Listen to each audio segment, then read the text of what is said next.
I always wanted to buy this kit, the 2013 Quake Cannon Craters. So when I found it on Facebook Marketplace, I snapped it up. And today we're going to paint them.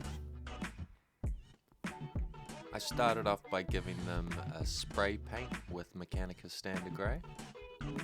It's going to act as a good base for the rest of the paint to go on, and also act as our main colour for the concrete and stonework.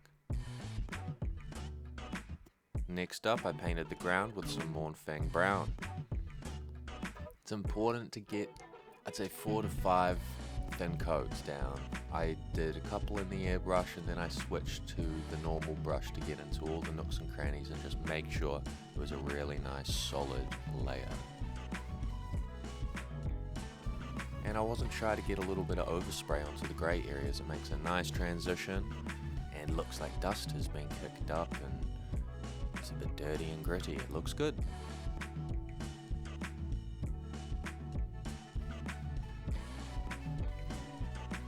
So here they are after the two base colours have been applied. The Mournfang Brown and Mechanicus Standard Grey. Next up, I'll be using a little bit of contrast medium with Basilicanum Grey to shade the concrete and rock areas on the craters, all those parts that are the Mechanicus Standard Grey.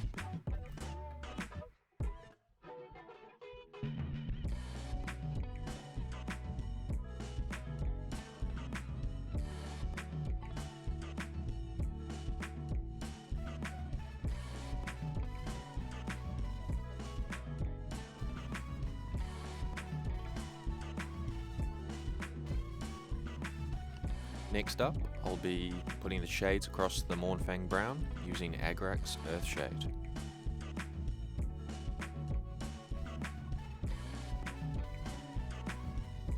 And you don't need a really thick coat here, just enough to get into the recesses. And there it is after all the shades have been applied. It's looking nice.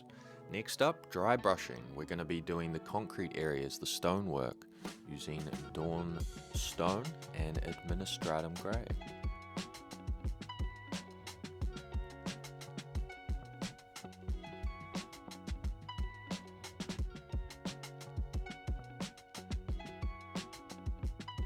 This is a really fun part of the process, and you start to see the piece really pop as the edges highlight. There you go, it's looking really nice.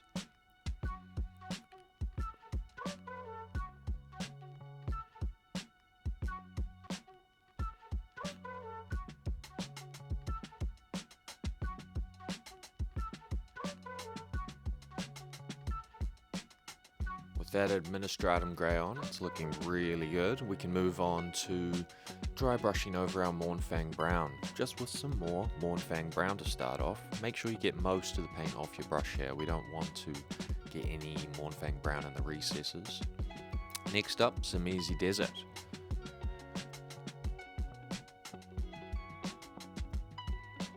And dry brushing all over the raised areas of the ground.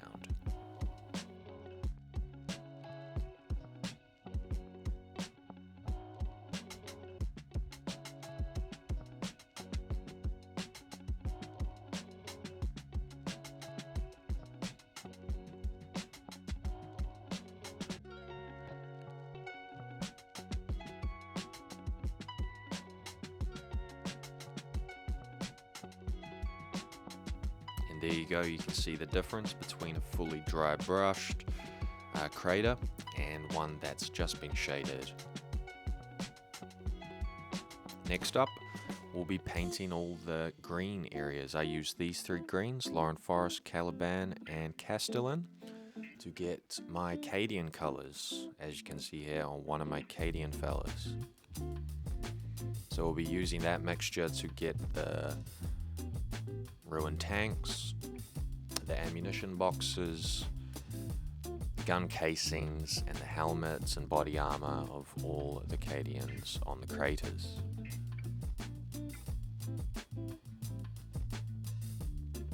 Again, if you want to do a really good job here, 3 thin coats, I reckon, does the job. Next up, I'll be painting the barrels. You could paint them any color you like, but I'm doing red, starting with corn red, moving my way up to Mephiston red, and edge highlighting with some Evil Sun Scarlet.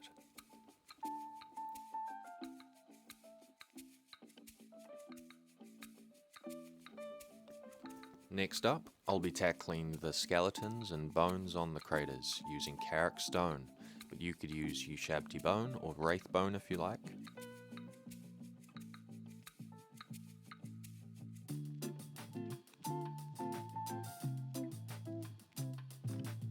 Next up, I painted the metallic silver sort of areas on the craters, the tank tracks, whatever these things are, and the destroyed wheels of the tanks or cogs of the tanks.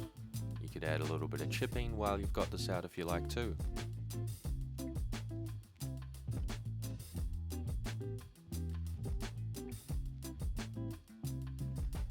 Once the barrels were dry, I decided to give them a shade using Rattling Grime, just because it was a new paint I had bought and I wanted to see what it looked like. But you could use Nuln Oil, Agrax Earthshade, any kind of dark shade you have. And I advise painting the destroyed Space Marine helmet on the crater as maybe your friend's chapter or your own. I've got an Ultramarines army, so I did the Ultras. Next, I'll be shading all the metallic areas with Basilicanum Grey.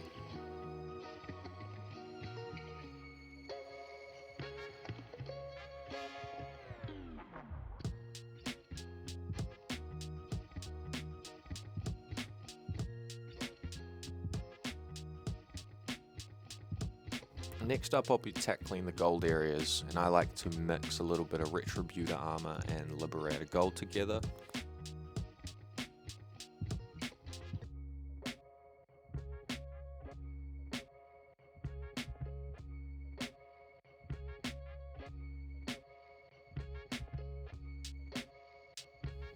And remember to hit all those bullet casings on the ground there. It's really popping now. I almost forgot, I had to paint the Aquillas on the Imperial Guard helmets and guns on their chest, so I used a little bit of grey sear. Next, I'll be bringing up the level of the green areas, dry brushing first with some Lauren Forest.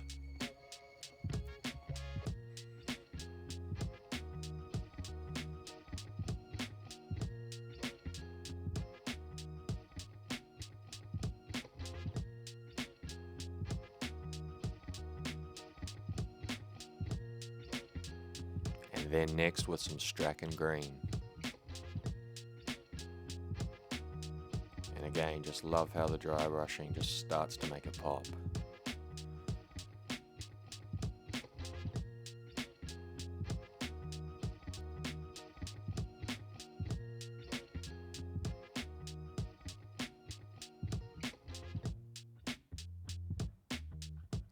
Now, I'm using the Mr. Weathering color Rust effect to great effect here, I think. It's a really nice product that I've been using on a lot of scenery recently, and it just seeps into the crevices and dries really nicely, quite quickly and matte.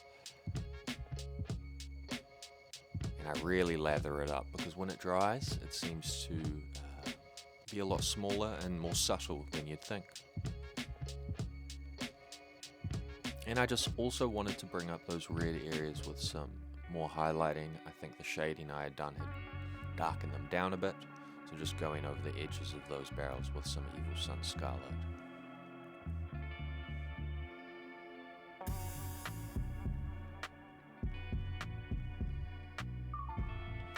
And we're almost there. I need to paint the edges, of course, with Steel Legion Drab. And this just ties the piece into the rest of my models and scenery. Really is the finishing touch. And here they all are, guys, all done. So I got 4 craters overall, 8 pieces in the box. And speaking of the box, I think mine look better than the box art. They pop really nicely. I love them. Can't wait to use them in my next game. And the cool thing about them is you can mix and match the sides. No one side has to go with any other specific side. And here you can see them up against some models for scale. They look awesome, and as you can see, they tie in with the rest of my guys. Can't wait to paint some more scenery for you guys on the channel. I've got some more old kits ready to be painted up. So keep your eyes peeled for those videos. Make sure you drop a comment, like, and subscribe, and I'll see you guys in the next one. Laters.